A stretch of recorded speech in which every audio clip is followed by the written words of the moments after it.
On voit qu'il perd sa femme, qui Sarai. Mais ce que j'aime ici, je vais vraiment nous encourager. Abraham n'a pas arrêté de vivre parce que sa femme était quoi? Morte. Aujourd'hui, beaucoup de chrétiens, parce que j'ai perdu tel, ils ne vivent plus. Pourquoi? Parce qu'ils se disent que mon espoir, c'était en cette femme. Mon espoir, c'était en cet homme. Et ils ne vivent plus. Il y a même des personnes qui maigrissent. Ils ne mangent plus, ne dorment plus. Tu peux pleurer, comme la Bible dit ici. Abraham a pleuré. Il a enterré son corps. Mais il a aussi quoi? Laissé le corps pour continuer à vivre. Donc l'histoire de Sarai, c'était quoi? Fini. C'est pas parce que l'histoire de quelqu'un est finie que mon histoire aussi doit finir.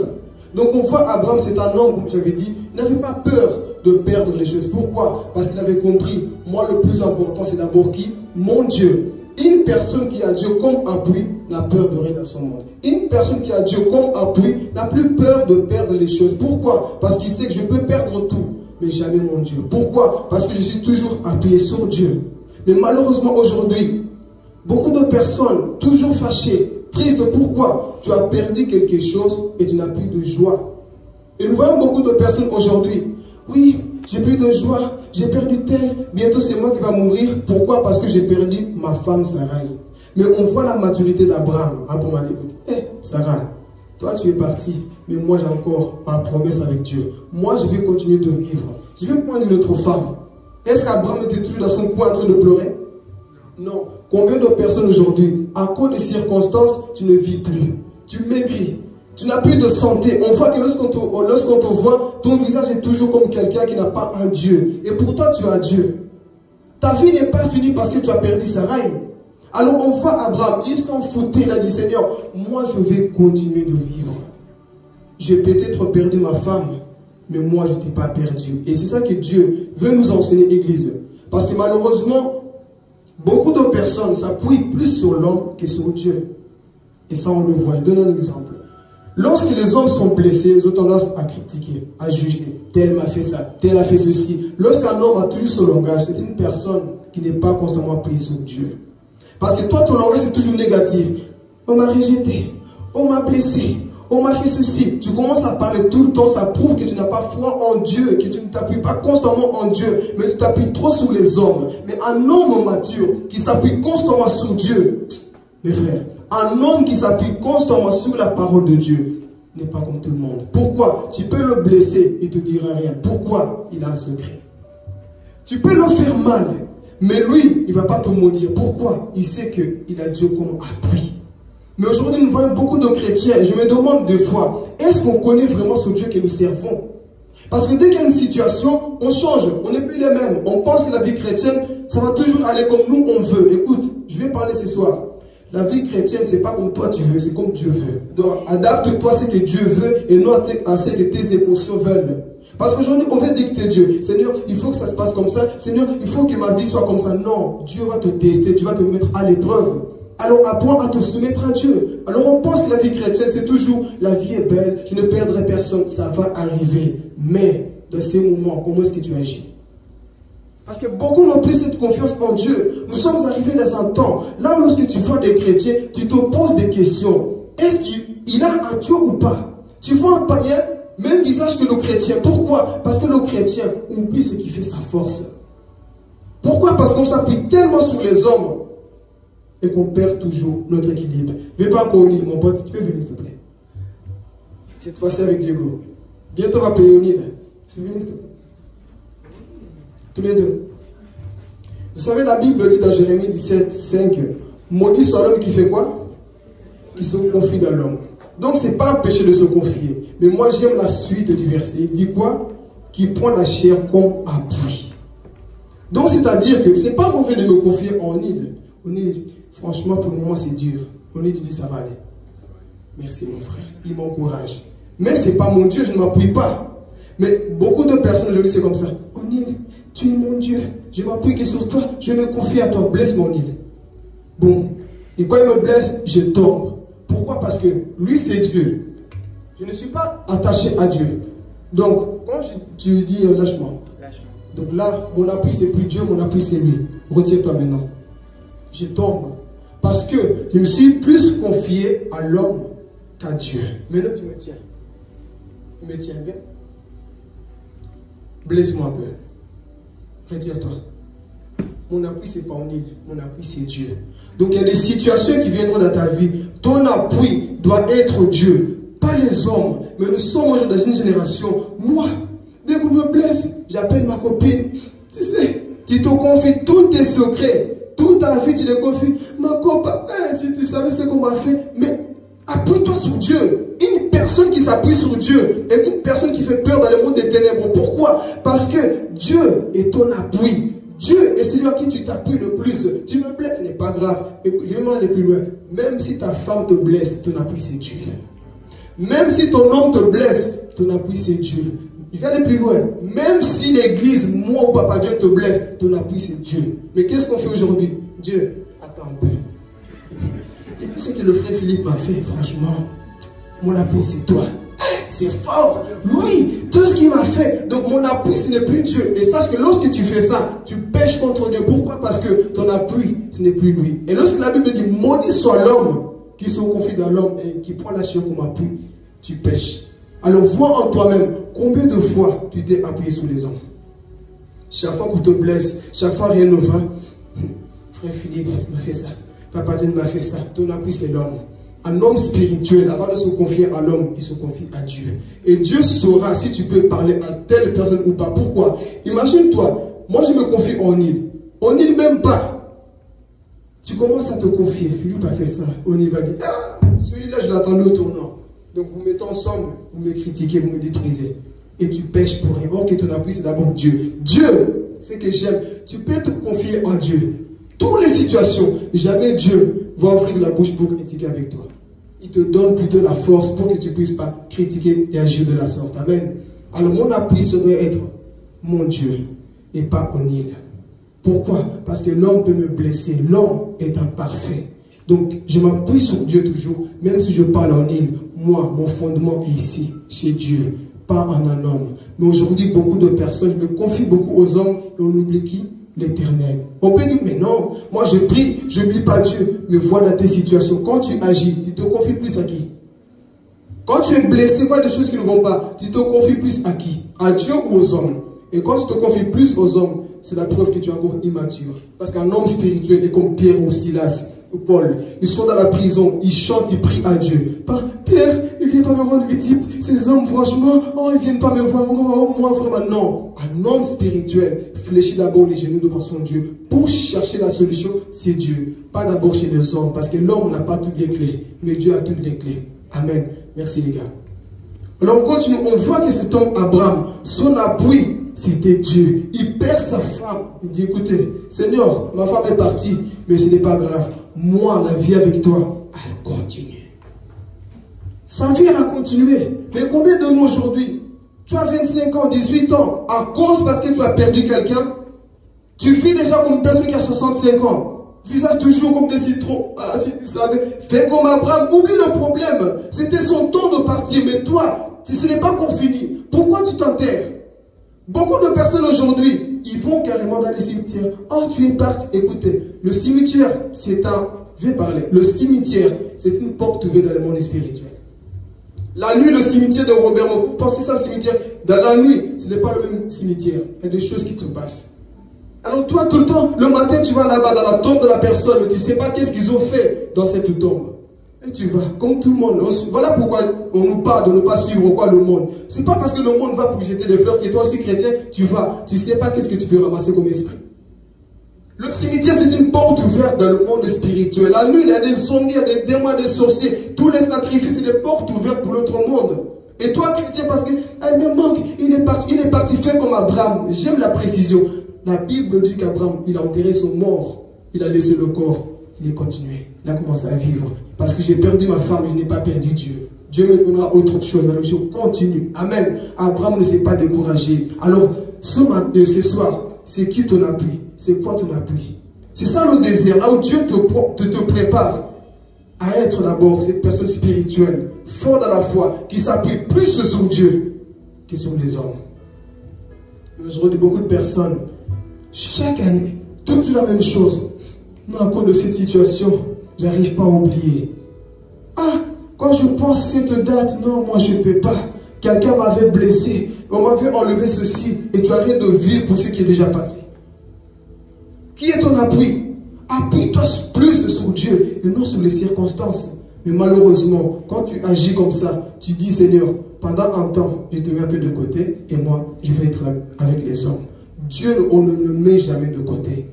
Tous les jours de ta vie, Dieu doit être qui? Le premier. Quel que soit le problème que tu peux vivre. Amen. Alors ce que j'aime ici, pour cela avec David, on voit que Abraham n'a pas commencé à déprimer. Seigneur, j'ai déprimé parce que ma femme est partie. Elle est partie à 127 ans, mais moi, mon histoire continue. Est-ce qu'Abraham a désespéré, déprimé? Non.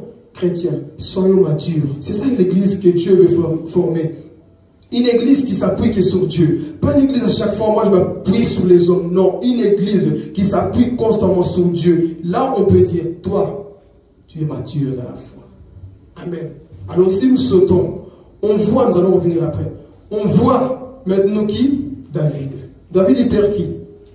Son fils. David, il perd son fils. Mais la Bible dit que David, il pleurait. Mais avant ça, je vais aussi donner des précisions. Ici, on va équilibrer. David a prié, n'est-ce pas, pour son enfant? Ok. Il a prié, Seigneur, donne la vie à mon enfant. Il jeûnait. Mais est-ce que Dieu a guéri l'enfant? Non. Cela nous enseigne que Dieu peut aussi te laisser mourir dans la maladie. Parce que Dieu n'est pas obligé de faire ce que moi je veux. Mais moi, je suis obligé de faire ce que Dieu veut. Je dois me soumettre à ce que Dieu veut. Donc il a prié. Mais Dieu n'a rien fait. Et là, j'ai compris une chose dans ma méditation. Dieu peut guérir toutes les maladies du monde. Est-ce qu'on est d'accord? Dieu peut guérir toutes les maladies du monde. Mais Dieu ne guérira pas tout le monde qui est malade. Est-ce qu'on comprend? Vous n'avez pas compris? Si, vous avez compris? Dieu peut guérir toutes les maladies du monde. Mais Dieu ne guérira pas tout le monde qui prie. Sinon, guéris-moi. Des fois, tu pars comme ça et te prends avec lui. Donc ce n'est pas parce que Dieu ne t'a pas guéri qu'il t'a maudit. Il t'a pris, ton temps est fini. Rappelez-vous de cet homme dans la Bible, Lazare, avec le riche. Il n'est pas mort et était dans la maladie. Est-ce qu'il était portiel? Donc Dieu peut guérir toutes les maladies, mais ne guérira pas tout le monde. Alors David, il a prié, Seigneur, guéris mon enfant. Dieu n'a rien fait. Et ça me rappelle un jour, pour un peu rigoler, un homme de Dieu m'a dit, Philippe, on va aller prier pour une situation. Quelqu'un est malade. On a fait des veillées, mes frères. On a prié, on nous ramène le cas de la personne. La personne était malade. On va prier.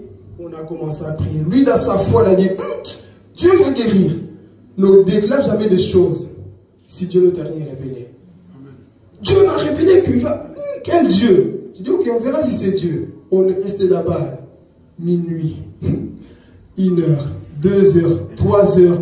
Jusqu'à 6 heures du matin, on était là. Au nom de Jésus. Moi, dans mon cul, je dis, pasteur, laisse tomber. Il n'y a pas de Dieu là-dedans. Il a commencé à forcer. Parce que c'est une personne qui avait, comment on appelle ça, un peu zingui dans la tête, pardon. On appelle ça comment? Enfin, bref, c'est une maladie. La personne est un peu déséquilibrée. Et lui, Dieu m'a dit que la personne va guérir. Il a commencé à prier, prier, prier. Moi, je vois la personne était toujours comme ça. Et puis, il faisait ces signes bizarres de maladie là. Ah, le démon qui bouge. Moi, j'étais bébé dans la foi. Mais je savais que ce n'était pas un démon. C'était sa maladie. Et lui, il a commencé à forcer. Il transpirait. Au nom de Jésus, Dieu va faire. Et puis, quoi, rien ne s'est passé. Bon, on va jeûner. Tu vas jeûner tout seul. Si Dieu ne t'a rien révélé, ne force pas les choses. Et lui, il était là. Je veux prier, je veux prier. Rien ne marchait. Au lieu de dire, bon Seigneur, que ta volonté soit faite, j'ai fait ce qu'il fallait faire. Je m'en vais. Il cherche encore des excuses. Je vais gêner. Il forçait les choses. Et ce jour-là, j'ai compris, Seigneur, c'est d'abord ta volonté, pas la volonté des hommes. Et lui, forçait, forçait. Et un autre homme de Dieu, c'est un prédicateur qui prêche, il donne un exemple. Il disait, je suis parti au Congo, c'était au Congo. On m'a amené des malades. On m'a dit, il faut prier pour toutes ces malades parce que Dieu m'a dit en vision que toutes les personnes qui viendront des lunettes, il faut enlever leurs lunettes et tu vas prier, seront guéris. Et il a écouté. Donnez-moi vos lunettes. Tous les gens là qui avaient des lunettes, ils ont pris des lunettes. Donc voilà, ça c'est déjà la foi. Si vous donnez vos lunettes, ça prouve que Dieu va vous guérir parce que vous obéissez. Et ils croyaient. Ils ont pris des lunettes. Il dit maintenant pour montrer que vous avez la foi, écrasez vos lunettes. Ils ont pris des lunettes, c'est vrai. Ils ont pris des lunettes, ils ont commencé à écraser. Pam, pam, pam. Maintenant, là, là, j'ai vu que vous avez vraiment la foi. Parce que c'est ça la foi, il faut croire avant. Écrasez-moi, ils ont tous écrasé. Et maintenant, je vais prier. Au nom de Jésus, touchez vos yeux. Il a commencé à prier, prier. Il n'y avait rien, même pas une seule guérison. Je vais les tourner comment? Et les gens vont retourner comment? Ils étaient tous là. Et on dit qu'il y avait des équilibres dans la salle. Quelqu'un cherchait ses lunettes. Ils étaient tous comme ça, ils se cherchaient. Pourquoi? Parce qu'un homme a voulu forcer la main de Dieu. Ne force pas la main de Dieu, là où Dieu ne t'a rien dit. On ne fait pas des choses par imitation, on fait des choses par révélation. Si Dieu te révèle quelque chose, fais ce que Dieu t'a révélé. Mais aujourd'hui, on imite. Parce que tel a fait ça, moi aussi je fais. Mais est-ce que Dieu t'a révélé à toi?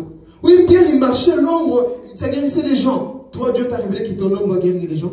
Donc n'imite pas, fais des choses par révélation, pas par imitation. Alors on voit cet homme, David, il prie, l'enfant. Et quoi? Mort. Dieu ne guérira pas toutes les maladies. Fais-lui tout simplement confiance. Prie, parce qu'il y a même des personnes, ils ont prié, le lendemain la personne est morte. Dieu fait sa volonté. Amen. Alors on voit ici David, il a jeûné, il a prié, mais Dieu a pris l'enfant. Et qu'est-ce qui s'est passé? Bon, je vais fermer mon jeûne, hein. Je vais manger, Dieu t'a pris l'enfant, mais regardez l'homme comme il est mauvais. David, vraiment. Quand l'enfant était là-bas, il ne mangeait pas. Maintenant l'enfant est mort, il mange. Je suis sûr que c'est lui qui a sacrifié son fils. Si c'était notre génération, on allait penser comme ça. Le roi, là, tous les succès qu'il a, tous les batailles qu'il remporte, je suis sûr que lui, là, il a sacrifié son enfant quelque part. Comment ça? Avant, il était là, il ne mangeait pas. Maintenant que l'enfant est mort, il mange. David a compris une chose. Moi, je ne vais pas gâcher ma vie parce que mon enfant est mort. Ne gâche pas ta vie parce que tu as perdu quelqu'un de cher. Oh, son histoire est finie. Et j'aime ce que Papa John avait dit. Imaginez-vous que cet enfant allait grandir. Il pouvait devenir Hitler 2. Donc Dieu, des fois, il le prend pour qu'il ne puisse pas créer des choses plus grandes plus tard. Donc c'est pour ça que dans la vie, apprenez à discerner toujours la voix de Dieu. Dans toutes les choses que Dieu fait, dis Seigneur, tu l'as pris, toi seul sais le pourquoi. Moi, je continue. Quand il y a des choses qui nous arrivent dans la vie, disons toujours Seigneur, bon, toi tu sais tout. Moi, je ne sais pas pourquoi tu as pris un bébé comme ça, mais toi, tu sais le pourquoi. Mais je ne vais pas perdre ma joie parce que tu as pris mon enfant. Je vais te louer malgré tout. Parce qu'imaginez-vous qu'on Papa John avait dit quand il parlait. Imaginez-vous que la maman d'Hitler, il pouvait tuer, alors Dieu permettait qu'il prenne l'enfant. Est-ce qu'on allait connaître Hitler un jour? Mais du fait qu'il était là, on a connu le chaos que cet homme a fait. Imaginez-vous que Dieu allait le prendre pour le préserver. Alors Dieu sait le pourquoi il avait pris cet enfant. Et David, il était là, il voulait que l'enfant guérisse. Mais Dieu a pris l'enfant. Peut-être pour le préserver de quelque chose de grand qu'il pouvait faire. Parce que rappelez-vous, cet enfant, c'était l'enfant de quoi? Du péché. Il prend la femme de truc, il tue son père et tu vas coucher avec sa femme. Et Dieu a pris cet enfant-là. Alors on voit David. Ok, l'enfant est perdu, mais moi, est-ce que je dois gâcher ma vie à cause de ce que j'ai perdu? Non. Je ouvre le jeu. Je prends du pain. Commence à manger. Je vois ces serviteurs-là. L'homme est mauvais. L'homme, lorsqu'il était là, il disait rien. Maintenant qu'il commence à manger, mais laissez-moi manger. Je ne vais pas rester toute l'éternité en train de pleurer ce qui est parti. Mais lorsqu'ils ont vu David en train de manger son pain, là, c'est comme n'est pas normal. Si c'était moi, j'allais rester dans mon coin, dans mon problème, pleurer mon fils, pleurer ma fille, il est perdu. Écoute, la mort vient, mais la vie continue. Son histoire est finie, mais mon histoire vraiment continue. Je ne vais pas arrêter de vivre parce que mon enfant est mort. Alors les hommes mauvais, qu'est-ce qu'ils ont fait? Regarde-le, tu vois comment il vit? Il mange, en plus c'est un gourmand lui. Je suis sûr qu'il a sacrifié son... Ce n'est pas normal. Je vois des hommes là, à cette époque-là. Regardez, déjà comment il a tué Goliath, il prend la tête d'un humain dans ses mains. C'est un socolion lui. Lui là, déjà en plus on dit, son fils est mort, il n'y a même pas une semaine. Regardez, il n'y a même pas une semaine, mais il mange déjà. Vous trouvez ça normal? Moi quand j'ai perdu mon fils, moi je suis resté 40 jours sans sortir dehors. Mais lui, ça fait même pas 3 jours, il mange déjà. Ça c'est des hommes avec leurs pensées. Mais David a compris, moi je suis un roi. Je ne vais pas m'enterrer parce qu'on enterrait quelqu'un. Mon histoire, on ne l'enterre pas. Oh, je suis venu seul au monde, pas avec la personne. Lui, son temps est fini. Mais moi, mon temps continue. Amen. Donc, ne t'enterre pas à cause de ce que tu as perdu. On voit David. Il continue sa vie. Il mange du pain. Il boit de l'eau. Et David a dit, oh, l'enfant est perdu. Vous pensez qu'il me pleure. Donc, tu penses que tes pleurs vont faire revenir la personne? Tu penses que tes soucis, tes inquiétudes vont faire revenir la personne qui est partie? Tu penses que tes soucis, à chaque fois triste, oh moi ça ne va pas, tu penses que tes soucis là vont faire que la personne revienne? Non, la personne est partie. Et aujourd'hui, beaucoup me disent, Dieu Seigneur, pourquoi tu as permis, pourquoi tu as permis? Et j'aime ce qu'une servante de Dieu avait dit. Quelqu'un a dit, mais pourquoi Dieu n'a rien fait pour mon enfant? Il était où quand mon enfant est mort? Dieu l'a fait comprendre que j'étais là où j'étais lorsque le mien est mort. Est-ce que quelqu'un a compris? Il se plaignait parce que son fils est mort. Mais Dieu fait comprendre, mon fils Jésus aussi est mort. J'étais là où j'étais. C'est pour faire comprendre que dans la vie, tous on partira. On n'est pas éternel. Personne n'est éternel dans ce monde. On partira tous un jour. Alors pourquoi se lamenter? Seigneur, pourquoi tu as permis? Moi, ce que je retiens dans la vie, c'est que Seigneur, si tu as permis ça, toi tu sais le pourquoi. Ne discutons pas avec Dieu. Seigneur, pourquoi tu as permis? Pourquoi tu as fait? C'était quelqu'un de bien, c'était quelqu'un de mauvais. Seigneur, pourquoi tu as permis? Si Dieu a permis, Dieu sait le pourquoi. Soumettons-nous à la volonté de Dieu. Et David avait compris ces choses. Moi, Seigneur, je me soumets. J'ai mal. Je ne dis pas qu'on n'a pas mal. On est des êtres humains. On sent la douleur. Mais ne reste pas sur la douleur dans l'éternité. Relève-toi. Parce que la Bible dit que David était quoi? Couché par terre. Mais qu'est-ce qu'il a fait après? Il s'est relevé. Il s'est coupé. Il est parti faire quoi? Parti se laver. Parti se parfumer parce qu'il a compris. Moi, mon histoire ne t'arrête pas ici. Mon histoire, elle continue. Amen. Apprenons dans la vie, dans tout ce qu'on traverse, à relever toujours la tête. Parce qu'aujourd'hui, beaucoup de chrétiens, le diable sait comment nous avoir. Si le diable sait que toi, tu es trop faible, lorsqu'il te donne un petit gogo de problème, tu changes de visage. Lorsqu'on te blesse, tu changes de visage. Lorsque tu perds même 5 euros, tu changes de visage. Dis, trop facile. Lorsqu'il y a un petit problème, je quitte l'église. Moi, Seigneur, non, regarde comment il m'a fait. Dès qu'il y a un problème, tu commences à parler mal. C'est que le diable va te dire, lui, lui, il ne faut même pas l'envoyer le démon qui détruit. Parce que si on envoie le vrai démon, il est mort. Laisse-le seulement comme ça. Donc ne sois pas ce type de chrétien. Dès qu'il y a des petits problèmes, lui, moi je quitte l'église, ils sont tous les mêmes. Toi, tu es comment alors? Toi, tu es comment? Et c'est ça qu'un jour on m'avait dit. Parce qu'il y a des gens qui se plaignaient. Oui, dans toute l'église, ils sont comme ça, ils sont comme ça, ils sont comme ça. J'étais là. La sagesse, c'est quelque chose d'important. Il me dit, oui, il faut quitter toute l'église, regarde comment ils sont. Écoute, toi tu dis que je dois quitter l'église. Mais est-ce que c'est toi le vrai exemple? Si eux sont mauvais comme tu dis, tu lui as répondu comme ça. Si toi tu dis qu'ils sont mauvais comme tu dis, mais je vais être un exemple pour qu'il y ait un moyen injuste qui leur montre le chemin. Mais quand on est toujours, ils sont mauvais, mais toi tu es comment? Donc je vais perdre ma joie, ma vie, parce que quelqu'un m'a blessé. Je vais perdre ma joie parce que quelqu'un m'a agi. Non, c'est pas un homme qui me fait perdre ma joie. Aucun homme dans ce monde, depuis que j'ai compris ça, mes frères, voilà pourquoi j'aime ces messages de désert. Depuis que j'ai compris qu'avec Dieu, ma vie dépend de lui, ni Aurélie, ni mon patron, ni personne dans ce monde peut enlever la paix que Jésus me donne. Personne. Personne dans ce monde ne peut enlever la joie que Jésus me donne. Mais quand on voit des bébés cadeaux aujourd'hui, Anissa m'a mal parlé, je quitte l'église. Et tu penses qu'au travail, tu ne parles pas mal, mais tu quittes jamais le travail. Miguel m'a mal parlé, je viens plein l'église. Et tu viens plein l'église à cause d'un homme. Et un jour, Dieu te jugera pour ça. Pour des petites choses, nous sommes prêts à quitter. Mais une personne qui a l'amour, la maturité, fait comme David. Moi, je ne quitterai rien. Diable, toi, tu me fais quitter l'église au travers de ce frère-là. Mais je vais montrer à ce frère que moi, j'ai de l'amour. Est-ce que quelqu'un comprend?